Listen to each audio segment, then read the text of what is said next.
Hello everyone, my self SR Thakur. आज हम JEE main 2022 का क्वेश्चन डिस्कस करेंगे। क्वेश्चन देखो, एक पॉलिनोमियल इक्वेशन के ऊपर है। क्वेश्चन है कि sum of all the roots of the equation e raise power 2x minus 11 e raise power x minus 45 e raise power minus x plus 81/2 is equal to 0 is log p with base e।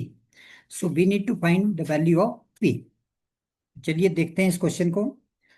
ये question दिया हुआ देखो, ई raise power 2x, ई raise power 2x minus 11 e raise power x minus 45 e raise power minus x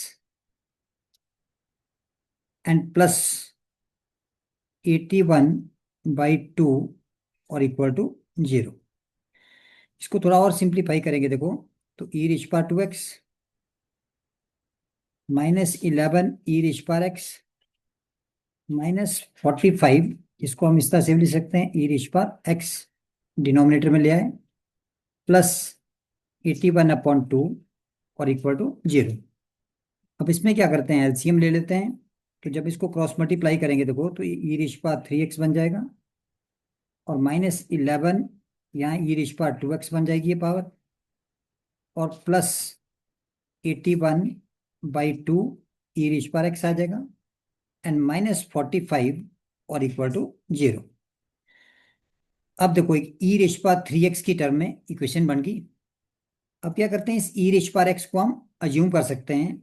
अगर हम इस ई raise power x को कुछ assume कर लेते हैं, जैसे हमने क्या ले लिया, इसको t ले लिया, तो ये इक्वेशन बन जाएगी देखो, t³ minus 11t² plus 81/2 t और माइनस 45 इक्वल टू 0।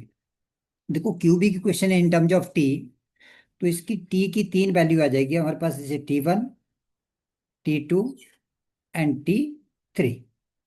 अगर हम इन तीनों रूट का प्रोडक्ट निकालें देखो, तो t1 into t2 into t3, that product of root comes out to be equal to -45 minus of -45 इनके 45, ये वैल्यू आ गई।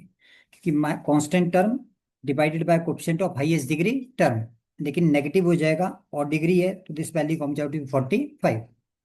अब देखो, हमने इसको टी में चेंज किया था इस इक्वेशन को, तो t1 t2 t3 इसके रूट थे, बट t क्या था हमारे पास, ई रिच पावर x। इनकी t1 को हम ई रिच पावर x1 भी ले सकते हैं, सिमिलरली t2 को e raise power x2 and t3 can be taken as e raise power x3, क्योंकि t क्या था हमारे पास, ई रिच पावर x। तो t1 को ई रिच पावर x1 से रिप्लेस कर दिया, t2 को ई रिच पावर x2 से रिप्लेस कर दिया और t3 को ई रिच पावर x3 से रिप्लेस कर दिया। अब इसकी वैल्यू हमारे पास कितनी आ गई देखो, दैट इज 45। अब देखो बेसिस सेम है, इनकी पावर हम ऐड कर सकते हैं, तो e raise power x1 plus x2 plus x3, that comes out to be equal to 45। और यहां से अगर ध्यान से हम चेक करेंगे, ये सम इस एक्सपोनेंट को लॉग में चेंज कर देते हैं, तो x1 plus x2 plus x3, that comes out to be log of 45 and with base e।